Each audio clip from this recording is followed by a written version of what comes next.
Hello there and welcome back to Standing Apart, the show where we uncover what it really takes for businesses and individuals to break through the noise and genuinely differentiate themselves. I'm your host, Nigel Ridpath. Coming up, we have a great interview with Kyle Austin-Young, in which we unpack how probability can impact you meeting your goals. We go through a load of examples which I'm sure you'll find fascinating. As always, we'll feature our superhero of the week, this time highlighting an individual who is rethinking risk. And as usual, I get to let off steam in my 1-minute rant. Right, before we dive in, I'm going to do that thing again where I shamelessly plug my book. You know, the one I've been wittering on about. And will probably keep wittering on about for the foreseeable future. Yes, that one. Look, I'm properly chuffed about this project, so you'll have to put up with me occasionally rabbiting on about it. The Time Traveller's Guide to Management began as this bonkers notion. What if you could actually teach leadership through proper storytelling instead of mind-numbing case studies about leveraging core competencies and optimizing human capital? So I've crafted 7 management adventures spanning different eras of history. We've got team dynamics in the Japanese shogunate, personal effectiveness under the Persian Empire, and motivation in fin de siècle Paris. There's adaptive leadership against the Spanish Armada, effective delegation in Renaissance Venice, dealing with poor performers in Gold Rush California, and recruitment in 1960s Soviet Russia. The premise is straightforward. Absorb management wisdom whilst being thoroughly entertained by tales of temporal adventure, historical intrigue, and the odd close call with medieval justice. Far superior to yet another slide deck about cross-functional collaboration, wouldn't you say? The initial manuscript is complete, all 7 stories are finished, and we're now deep in the revision process. I've launched a Kickstarter campaign to cover the publishing costs, featuring some rather tempting rewards if you fancy backing an independent writer who's arguably too long in the tooth to be penning time travel adventures. It's running right now. You'll find the link in the episode description naturally, and the finished book should hit shelves in early 2026. And yes, I'll definitely be banging on about this in upcoming episodes. Don't say I didn't warn you.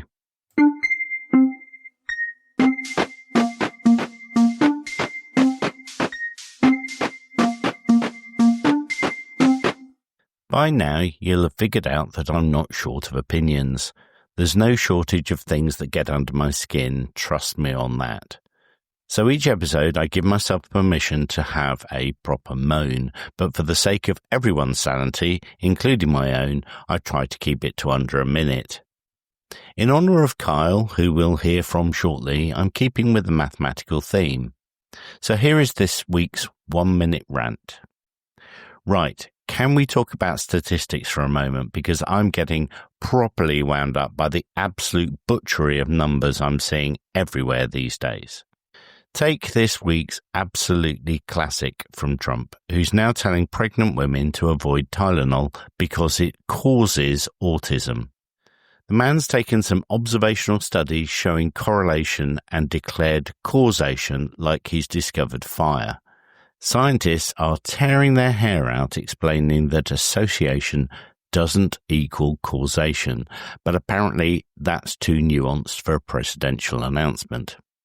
This is exactly the problem.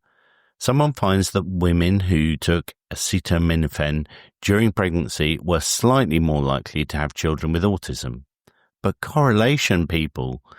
Maybe women with more stressful pregnancies take more painkillers and are more likely to have children with developmental differences.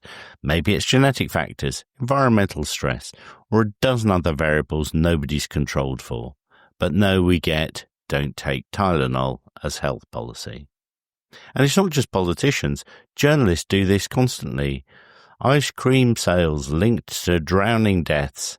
Well, yes, both happen more in summer, but Ben & Jerry's aren't planning aquatic murder. Here's the thing. Statistics are powerful tools when used properly. But when you torture numbers long enough, they'll confess to anything. So next time someone throws a statistic at you, ask the awkward questions. What's the sample size? Are we comparing like with like? And most importantly, is this correlation or causation?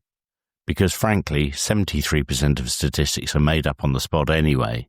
Stop the clock.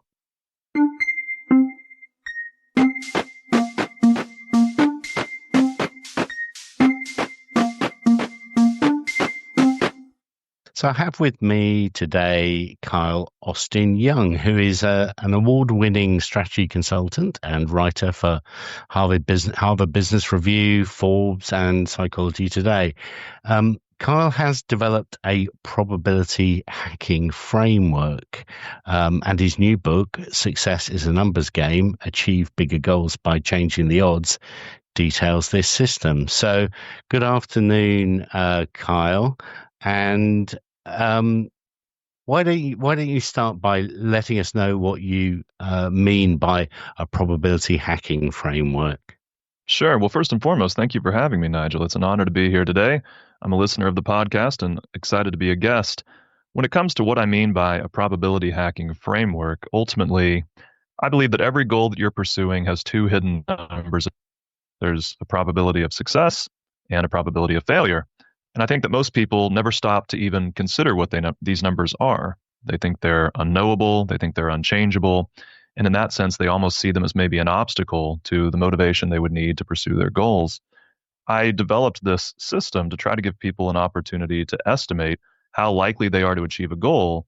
But then beyond that, I wanted to teach them how to change their odds. I wanted to teach them how to diagram a goal in a way that would deepen their understanding of how likely they were to achieve it. And then I take them through a 5-step framework that will measurably improve their odds of success. And after going through the framework, they have an opportunity to run the numbers again and see how much their situation has improved. And in many cases, that can be the difference between a predicted failure and a predicted success. In some cases, at the end of all of that probability hacking, which I'm sure we'll talk about in more detail later, it's still a predicted failure. And it gives people an opportunity to make more informed decisions about which goals to pursue, or at least which goals to pursue first. Okay, that's great background. One of the things that occurred to me was when you were talking about those two numbers, a probability of success and probability of failure.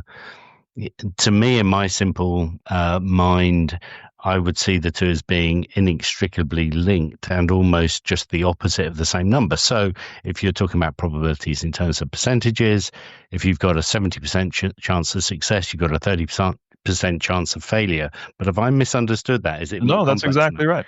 That's that? Right. exactly right. And that's actually, that link is what I try to help people understand, that in order for their odds of success to go up, their odds of failure have to go down. Yeah. And so foundationally for this probability hacking framework, a lot of what I teach people how to do is diagram everything that has to go right in order for them to accomplish a goal.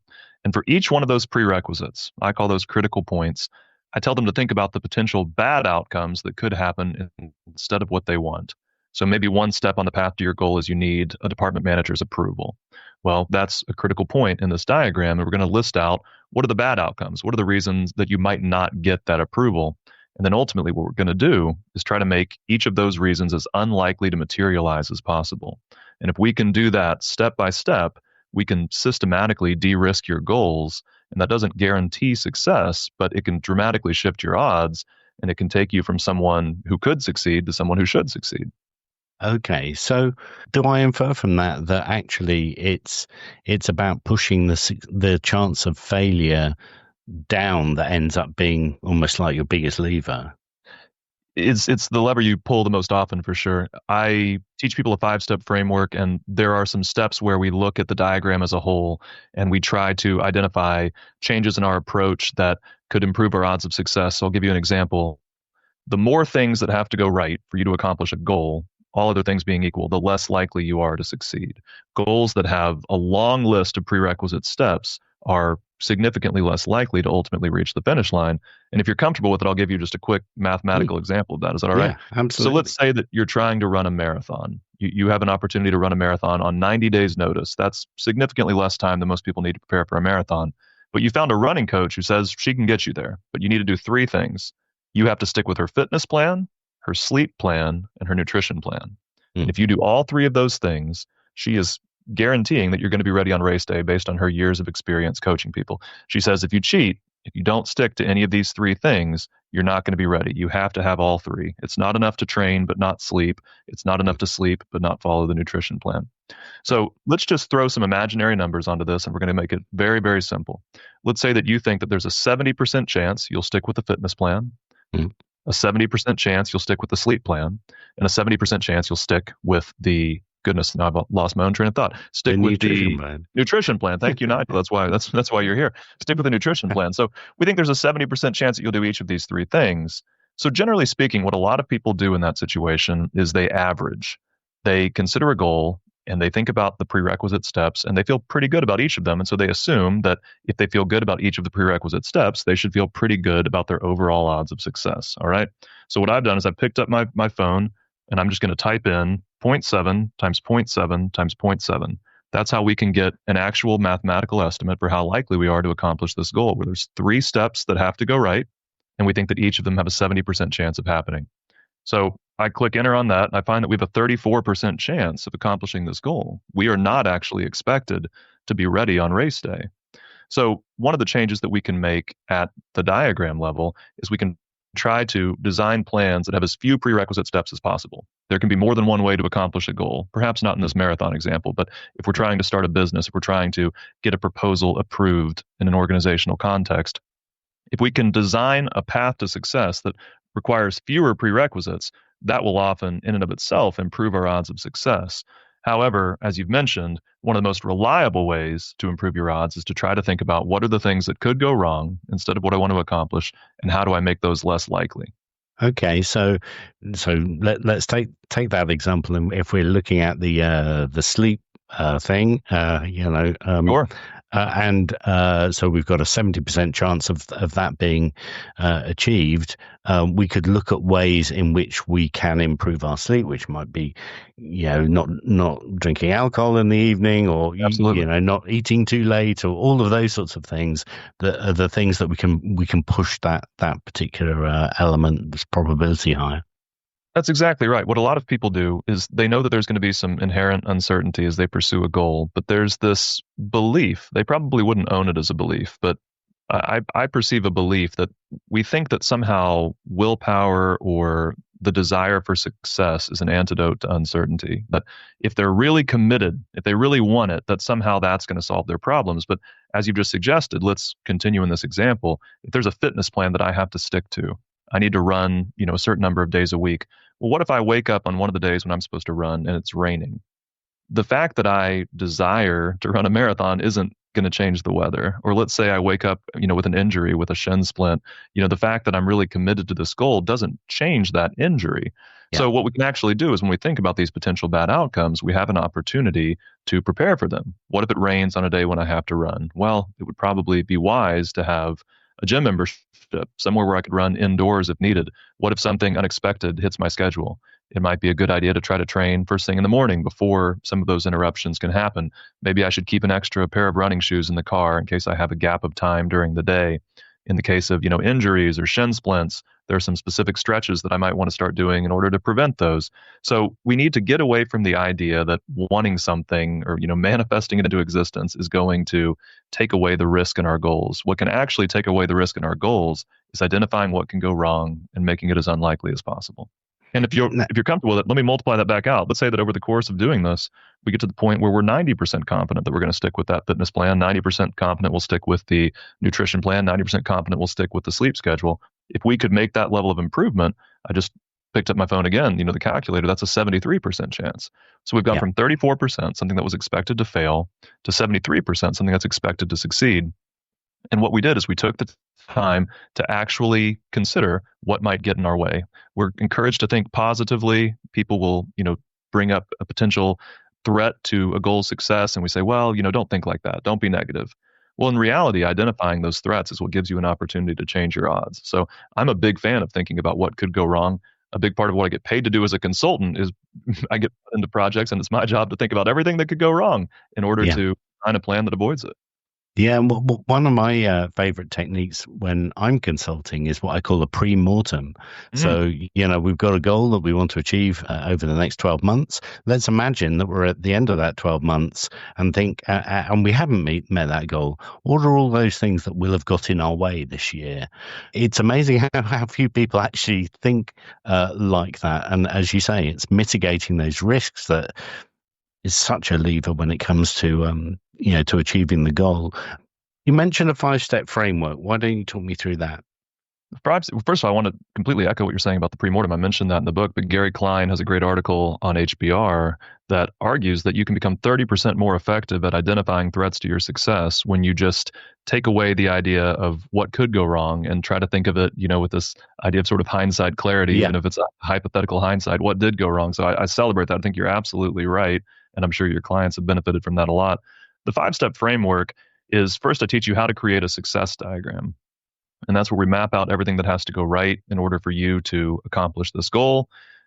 We then look at, is this the optimal path to success for you? One of the things that we pay a lot of attention to is there a single prerequisite to your success that is very unlikely?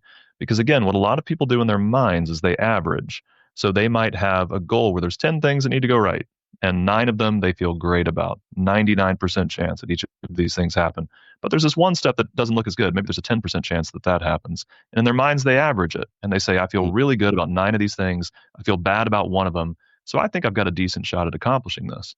But if that prerequisite is a true prerequisite with only a 10% chance of success, then our odds of accomplishing this goal are automatically less than 10%. Because if we fail at that one step, the entire goal is defunct. So one of the things that I teach people is, in some cases, there's an opportunity to reorder how you plan to approach a project. If there's one step that's particularly unlikely to succeed, if you can front load that, it'll give you an opportunity to potentially fail fast. If it goes poorly, you'll know that before you invest a lot of time and resources. If it goes well, it could dramatically change your odds of success. That could be an inflection point in your overall chance of getting what you want. And it could certainly impact the level of prioritization and investment that you would give that project. So I teach people how to create a success diagram. I teach people how to identify the steps that are a big threat to their success. And then we think about what are the potential bad outcomes that are contributing to that. And ultimately, we go through them one at a time. And the hacking part of it is just brainstorming ways to overcome the problems that we've identified. And I've always found that to be a lot of fun. I found that to be something that can be very collaborative. A lot of books give you advice as an individual. I found that this is a lot of fun to do around a table with a whiteboard as you start shouting out ideas. It's an opportunity it's an outlet for the anxiety we all feel of the things that could potentially go wrong, but it's put to very productive use. And when you have this diagram laid out, you have what has to go right, you have what could go wrong. Delegation becomes pretty fun too. You can start out assigning roles and say, all right, I want you to go think about what we're going to do to minimize the risk of this potential bad outcome. And I'm going to go think about what we're going to do to minimize the risk of this other potential bad outcome. So it also gives you something that you can track over time. Every time that you complete a step on the path to a goal, your odds change. If you had, if we're trying to flip a coin 2 times and get heads both times, that's 0.5 times 0.5. Well, the moment we have 1 heads, our odds have changed. Now we only need 1 more heads. We now have a 50% chance of success. So it's a great tool for that. In terms of the final steps of the process, it just comes down to how do we take these potential bad outcomes and make them as unlikely as possible. To truly list them out, steps 1 through 5, it would make more sense in the context of the book, but I think that's a good overview of the journey I take you on. Do you have an example of where you've used this within a business that you can talk about? Oh, I'd be happy to. I have a recent example. A nonprofit approached me a few months ago, and they're doing incredible work fighting homelessness, addiction, human trafficking, poverty. And they're in a part of the country where there's a tremendous amount of need here in the United States. And about half of their income comes from thrift stores. And they're able to pay for about half of this ministry work through the thrift stores, around $30 million a year. The other half comes from donations from people who follow the organization's newsletter. And over time, they had noticed a pretty startling decline in some of those contributions. And they'd brought in different consultants and freelancers to try to redesign their content strategy. Their suspicion was that the content had gotten stale or redundant and people weren't paying attention anymore. And so they spent a lot of time and a lot of money trying to fix that perceived problem. Well, finally, they turned to me. And when I was brought in, one of the first things I did was I created a success diagram where I mapped out everything that had to go right for a person to go from newsletter reader to monthly donor. every single critical point, as I call them. And one of the things that I identified was just the issue of email deliverability. If there were technical glitches in the way their newsletter was set up, and certain people weren't receiving the emails to begin with, it wasn't going to matter how good the content was. So, because I had that diagram and I was trying to, again, just systematically de risk this goal, I started with that step. That was the first thing I looked at. And I ran a report that found that while many email services like Yahoo and Microsoft were delivering normally, Gmail was not. Gmail was going to spam because of some technical glitches. And so I was able to help fix those problems, which dramatically changed the deliverability and the open rates of these emails.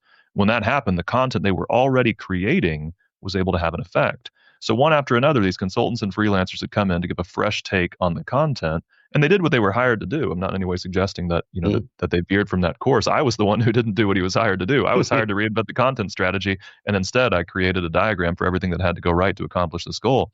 But that's what allowed me to find the actual issue. So it's an excellent diagnostic tool. When you have a bird's eye view of everything that needs to go right and what could go wrong, it becomes evident pretty quickly where you need to look for things that might potentially be malfunctioning. In some ways, they'd done the really hard bit, right? But it took a fresh approach and a fresh look to really get to the root of the problem. That's absolutely right. And so they had the opportunity to reap the benefits of those investments after people started actually receiving their emails. I'd like to take a little step back from the framework a minute. Sure. and talk a little bit about your background and how you came to write this book. How long had this been in your mind, and what sort of activities were you doing in your work life that drove you to decide to start putting pen to paper? My career's followed an interesting progression. Over a decade ago, when I graduated college, I had the opportunity to skip a few rungs on the corporate ladder, and I was a department manager at a growing health organization right out of college. Worked very hard. I tell the story of that in the book, but it gave me an opportunity to set myself up for potentially a really successful career within this organization or within the industry. Well, then I had an unexpected layoff. I moved across the country for another leadership position and had an opportunity again for a very successful career in a different industry, had another unexpected layoff. So laid off twice in about 13 months. Again, this was over a decade ago. So I found myself in a position where I was so tired of telling my wife that I was, searching for another job. Jobs that I was searching for had fairly long hiring cycles because I wasn't looking for entry-level positions. I was looking for these leadership positions like department director or operations manager, depending on the company. So because of that, one of the strategies I ultimately decided to invest in was diversifying my income and consulting with a variety of organizations so that I would never be so wholly dependent on one paycheck. So I did that about 10 years ago. That was a move that I made. And right from the beginning, I needed a way to keep all of my different projects straight. I needed a way to help my clients succeed. Again, I never wanted to build a career on just saying, well, I did what I was hired to do. I wanted people to actually succeed. I knew that their success would be the thing that would lead to the referrals and the growth that I was looking for. So I started just at the time in my own mind creating what I now call a success diagram. I didn't call it that at the time, but mapping out what would have to go right for a person to achieve a goal. And over time, my clients, who initially were often the people that other consultants had said no to, the people who didn't necessarily have tremendous odds of success, which led them to seek out a younger, inexperienced consultant who was happy to take the work. Well, as these people started to find success, the referrals started coming in, and I went from working with anyone I could find to working with people who were accomplishing incredible things, people who wanted to change the national conversation around cancer, a health organization that wanted to convince Americans, who are the most carnivorous people on the planet, to eat more plants, a religious leader who was wanting the Christian church to take a more active role in the fight for social justice. I found myself working on all of these exciting projects, and out of that came some writing opportunities.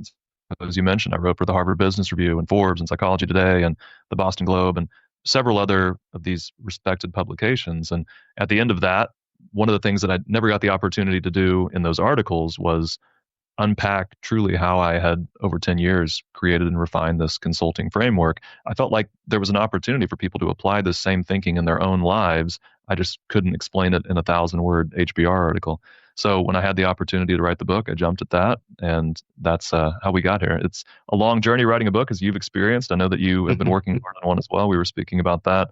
It took me, due to some life events, it took a few years, but I'm thankful to be here and excited to see it come out and hopefully start helping more people. Yeah, it is actually quite a similar journey to the one that I'm going through at the moment.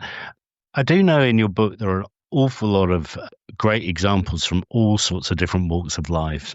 Do you have a couple of favorites you could share with us? Sure. Yeah, I'd be happy to. And my book is so numbers intensive that I can't memorize all the numbers. So I have to pull up some numbers to make sure that what I tell you is accurate.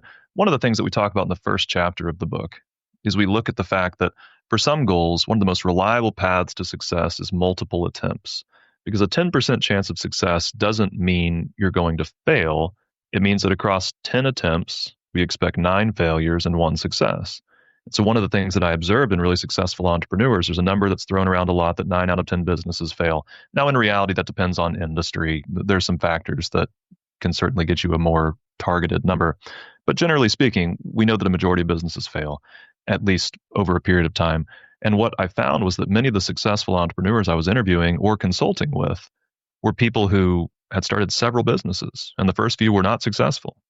And what I started to realize was these people were changing the odds. That they weren't beating the odds. It wasn't that they got lucky. They weren't part of a minority of people who found success in their first try, but they were actually playing the odds. They were acting sort of like what I call kind of your own miniature society. If you think about a 10% chance of success, we're saying that for every 10 businesses started, we expect 9 to fail and 1 to succeed.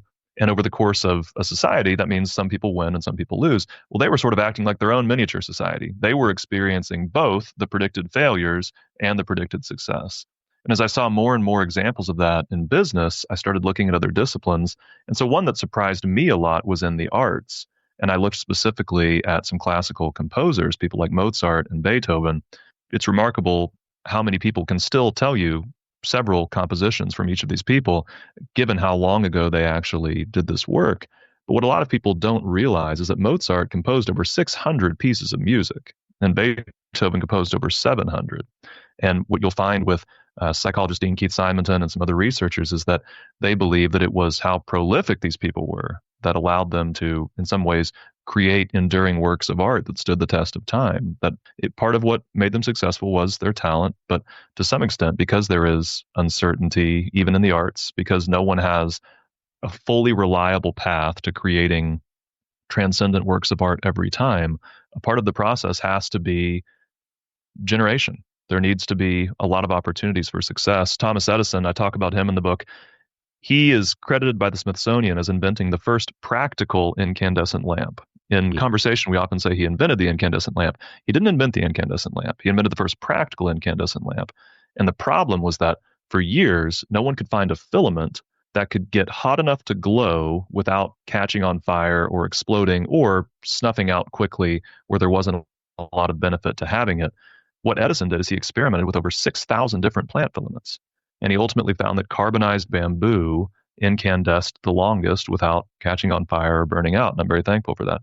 So what he did, he has this great quote. It's attributed to him. He says, to have a great idea, have a lot of them.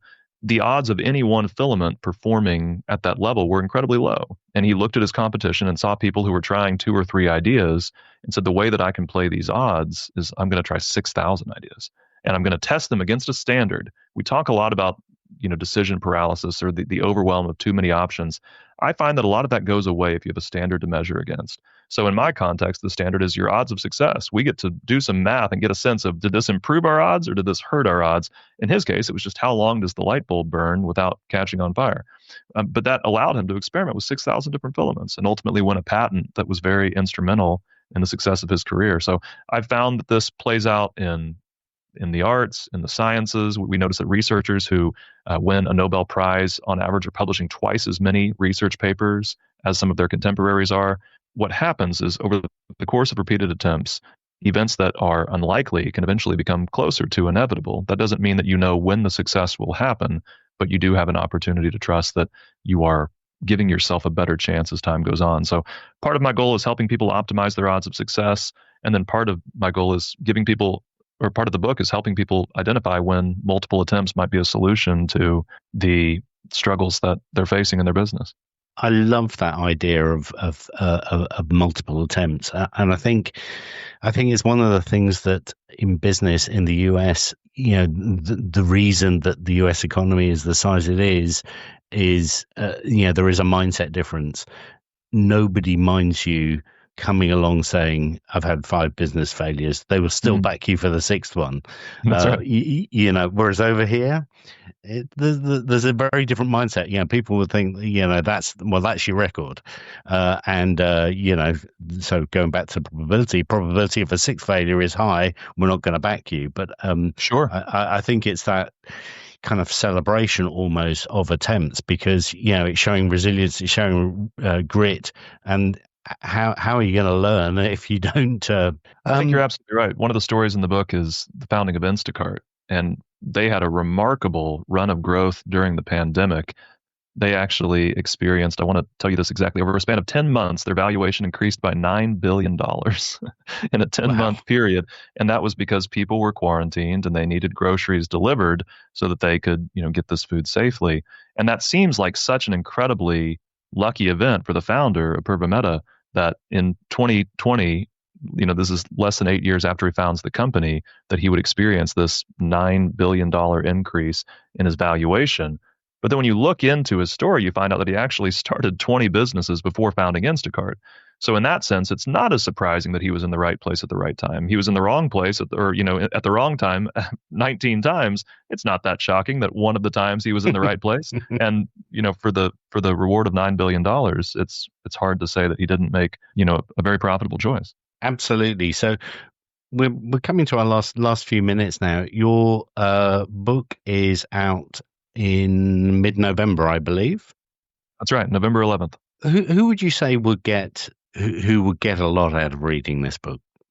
Well, it's people who have a lot of goals, and it's people who care about actually achieving them. I say that this is a book to help you accomplish big, meaningful goals. So I work with high achievers, people who typically have more ideas than they have time to implement them. And so one of the many applications of this framework is it's an opportunity, again, to identify which goals to pursue first. It gives you a chance to figure out where you are most likely to succeed. A lot of people prioritize based on their values, based on, the idea that maybe there's one goal that could help them accomplish future goals.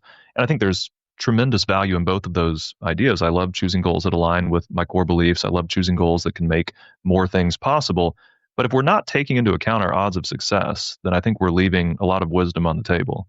Because it doesn't really matter how much alignment there is if I'm almost guaranteed to fail. It doesn't really matter how much of an opportunity success could bring if that success is so unlikely that I'm almost certainly wasting my time. So when you have an opportunity to map out your goals and get a real sense of where the biggest chance of success is, then you can apply the frameworks of which one aligns most closely with my values, which one, might make other things possible in the future. And so I think in my career, I've found that there's a lot of application in the issue of prioritization. But then ultimately, the goal is to help you optimize your odds of success, to give yourself the best chance of accomplishing whatever you're setting out to accomplish. So there's tremendous potential in your own life, in your own outcomes. There's also tremendous potential to demonstrate critical thinking to a boss, to a client, to a customer. When I come in as a consultant and they're potentially interviewing a few different people, and one person says, I have this great degree from this, prestigious university. Another person says, I've won these awards, or I was recently on this podcast. And then I come in and I say, well, I've mapped out everything that has to go right for you to get the outcome you want. I have identified the things that could go wrong, and I've created a plan to take as much risk as possible out of this goal so that we can maximize your odds of success. What a differentiator. And you can do that in an organizational context, even if you're an employee. You have an opportunity to go to your boss and say, this project that I'm leading, here's how I'm approaching it. Here are the things I'm thinking about. Here are the things I have contingency plans for. When you do that, you're going to immediately stand apart. Good. Well, that's a lovely rounding off to this interview. So, Kyle, if anybody wants to get in touch with you to learn more about your book and your work, how might they do that? Well, first of all, for the book, you can find that directly in the Penguin Random House website or just about any retailer. But in terms of connecting with me, I was inspired by a recent guest on your podcast, Grace, who mentioned that we all have websites, we all have contact forms. She did something I thought was really neat. She invited people just to reach out on LinkedIn, and I was inspired by that. It just feels more friendly, more accessible. So you can find me on LinkedIn, Kyle Austin Young. If for any reason we ever need, a website link, I'll share it with you there. But would love for people to reach out with any questions, anything I can help with. Okay, so I will put your LinkedIn profile into the show notes. Expect some people to get in touch. I'd love that. Kyle, it's been a pleasure having this chat. Just a reminder that Success is a Numbers Game. Achieve Bigger Goals by Changing the Odds by Kyle Austin Young is available from all good retailers and some bad ones That's right. in mid-November. Kyle, it's been a pleasure. Thank you.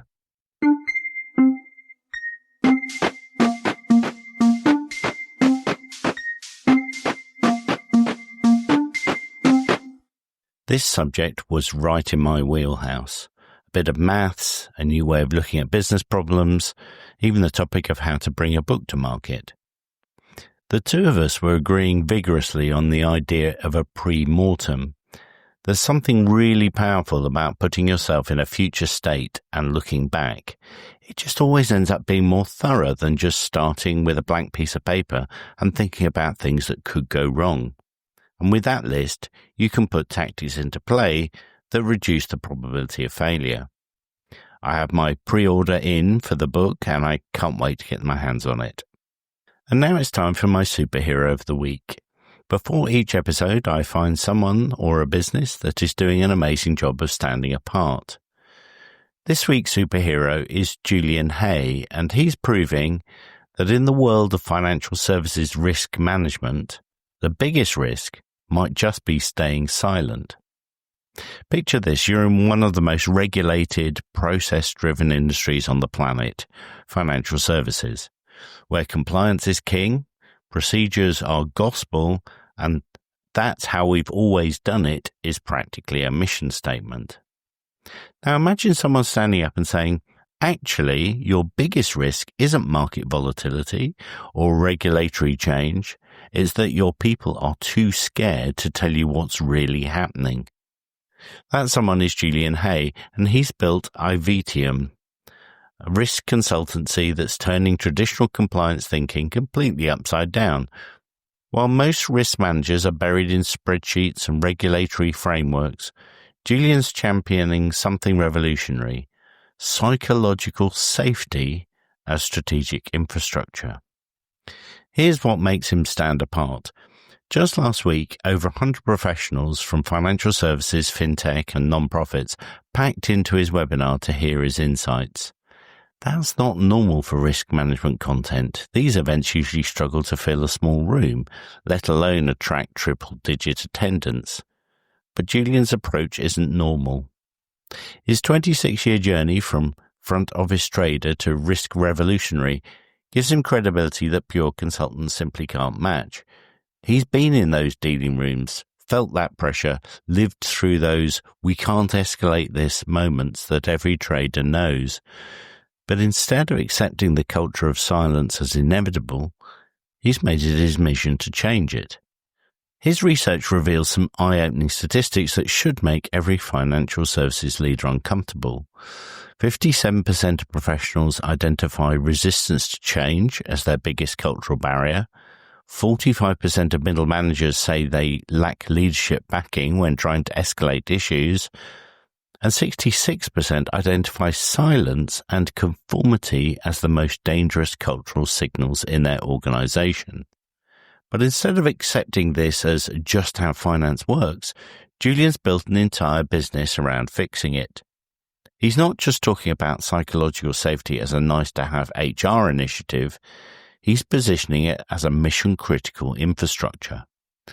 His message is simple but powerful. Trust is not a soft skill, it is the infrastructure. Think about that for a moment. In an industry where trust literally moves billions of pounds daily, where a single unreported risk can bring down institutions, Julian's arguing that creating environments where people feel safe to speak up isn't just good practice, it's essential business strategy. He hosts the Risk Masters podcast, recently launched his book, The Risk Within, and built a community of professionals who are ready to challenge the status quo. His Ask the Author sessions are drawing crowds that most risk consultants can only dream of. While everyone else in risk management is focused on what could go wrong, Julian Hay is focusing on creating environments where people are safe to speak up about what's actually going wrong.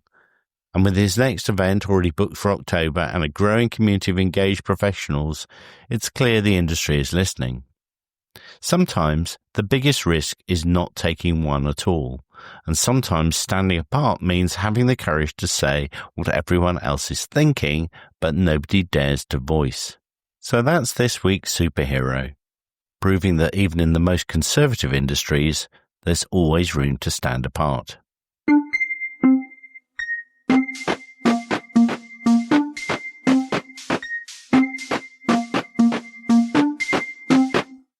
With the Kickstarter and book launch over the next few months, it's a busy time. Having said that, I have got back into the swing of doing a fortnightly episode. So the best thing to do is to hit subscribe, and then you'll get episodes as they drop. With irksome algorithms and endless content choices, standing apart isn't always easy, even for podcasts. If you found value in today's discussion, take 5 seconds to rate or share this episode, or even tell your friends. Those small actions make an enormous difference in helping the podcast reach more leaders who might help from these ideas.